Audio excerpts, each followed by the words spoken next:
Con nuestros colegas de la Dolce Vele. Lo tenemos ya a Tomás Sparrow para dialogar con nosotros. Tomás, ¿qué tal? Muy buenas tardes para vos. ¿Cómo estás? Y muy buenos días para todos ustedes. Aquí también con un clima espectacular, pero la entrada aquí es hacia el verano, no tanto en el otoño como ustedes. Bueno, nosotros vamos hacia el frío, lamentablemente los envidiamos un poco, por lo menos yo que soy del team verano, team calor. Muy bien, Tomás, uno de los grandes temas, ¿no?, de esta semana tiene que ver con estas conversaciones que van a tener lugar en Turquía por la paz, finalmente entre Rusia y Ucrania. Bueno, conversaciones que, bueno, con el correr de las horas uno empieza a dudar hasta quiénes van a ser parte de ellas, ¿no?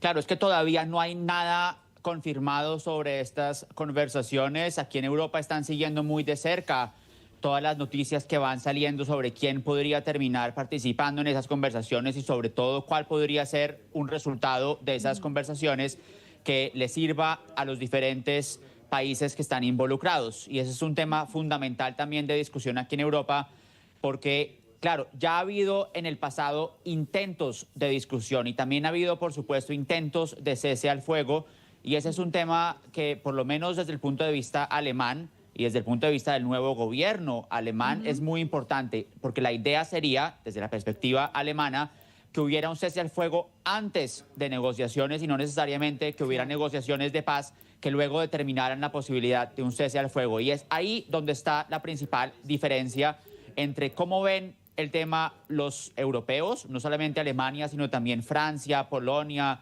Reino Unido y otros países también en Europa, y cómo lo ve Rusia, porque Rusia preferiría que hubiera primero las discusiones y luego una discusión específica sobre un cese al fuego.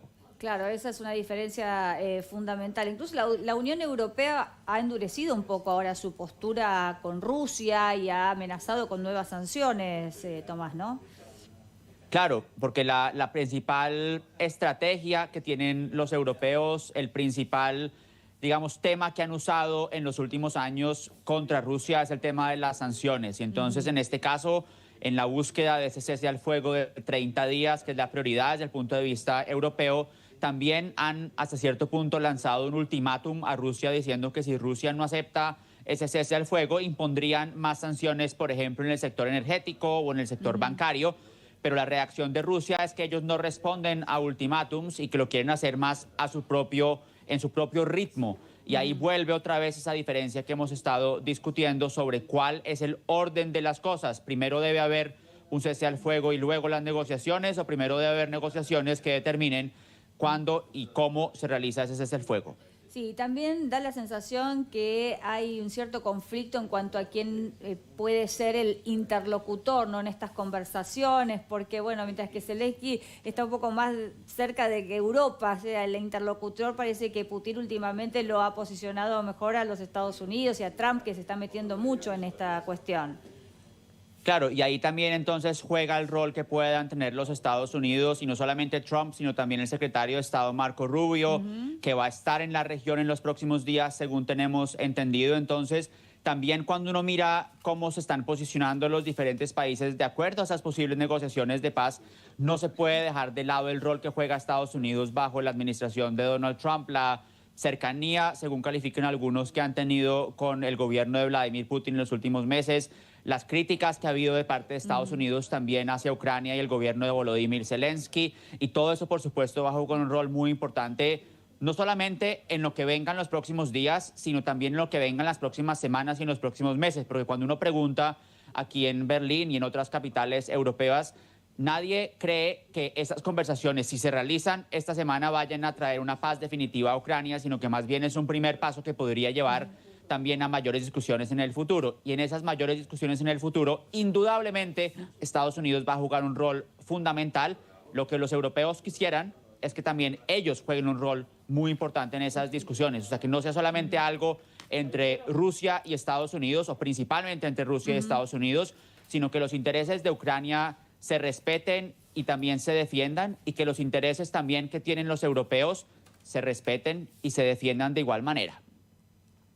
Estimado Tomás, Verónica Recia te saluda. Hay una declaración que hizo ahora el nuevo canciller, ¿no? Merz, que dice que la entrega de las armas a partir de ahora de Alemania a Ucrania van a ser en secreto, algo que había querido hacer incluso Olaf Scholz, pero que por las presiones mediáticas y por una cuestión de transparencia le ha resultado muy difícil durante su gestión. ¿Qué se habla en este sentido, no? ¿Cómo ha repercutido esta información cuando incluso a Merz le preguntaron ¿va a seguir enviando armas? Dijo, a partir de ahora es secreto y no más comentarios. Claro, ese es un tema difícil, un tema también controversial y tú mencionas la palabra clave que es transparencia, porque cuando se discute exactamente qué tipo de ayuda militar han enviado los diferentes países y qué impacto tiene esa ayuda militar, pues es una discusión que no solamente afecta a los países involucrados, sino que tiene también repercusiones más allá de las fronteras específicas de Ucrania, porque si, por ejemplo, Alemania envía cierto tipo de armamento a Ucrania, pues Francia u otros países europeos podrían enviar también algo que sea complementario y no necesariamente lo mismo que ya ha enviado a Alemania. Esa es parte de la discusión que se realiza aquí en Europa, pero también es claro que desde un punto de vista táctico, desde un punto de vista, digamos, del interés militar, pues hay quienes aseguran que un envío más secreto de los armamentos a Ucrania podría ser más efectivo porque si se hace público y transparente, pues es algo que podría también, digamos, llegar muy fácilmente a los oídos de militares rusos que podrían también adaptarse rápidamente. Entonces están esas diferentes posturas entre quienes consideran que debería haber transparencia, por un lado, y quienes, por el otro lado, consideran que un envío, digamos, más secreto o menos público también podría tener un impacto mayor cuando se trata de ese aspecto táctico militar. Ahora, Tomás, Zelensky, volviendo, ¿no?, a lo que puede pasar allí en Estambul, Zelensky a través de su asesor presidencial dijo que solo se sentará a negociar personalmente con Putin, pero ahora parece que Putin no va a participar de la reunión. ¿Esto podría hacer caer estas negociaciones de paz? ¿Y qué consecuencia puede tener esto, ¿no? Quizá el efecto contrario, un recrudecimiento de la guerra.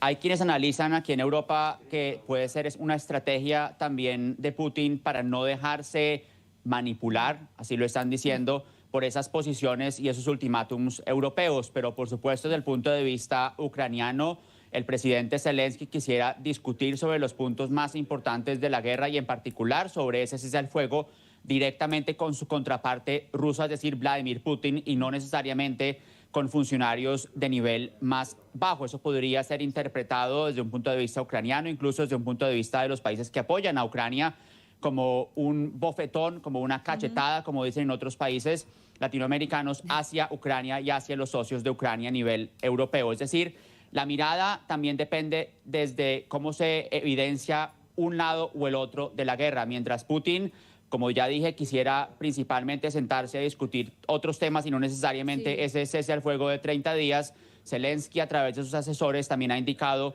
que le gustaría poder discutir esos temas directamente con su contraparte, es decir, con Putin. Claro. De ahí también que los europeos, que han sido socios de Ucrania desde el comienzo de la guerra, que se han posicionado claramente del lado ucraniano, quisieran que cualquier tipo de negociación política incluya claramente los intereses de Ucrania, que incluya claramente las fronteras territoriales de Ucrania como estaban siendo antes de la guerra y que no necesariamente fueran cambiadas por la fuerza, o es decir, que ese cambio de la fuerza que se realizó cuando comenzó la guerra no quedara firmado en un acuerdo de paz. Esa es una de las principales preocupaciones que tienen los europeos, porque para los europeos, y es algo que el canciller anterior, Olaf Scholz, dijo varias veces, es algo que también el nuevo gobierno ha reiterado, es importante que no quede el precedente que las fronteras nacionales pueden cambiarse por fuerza por otro país.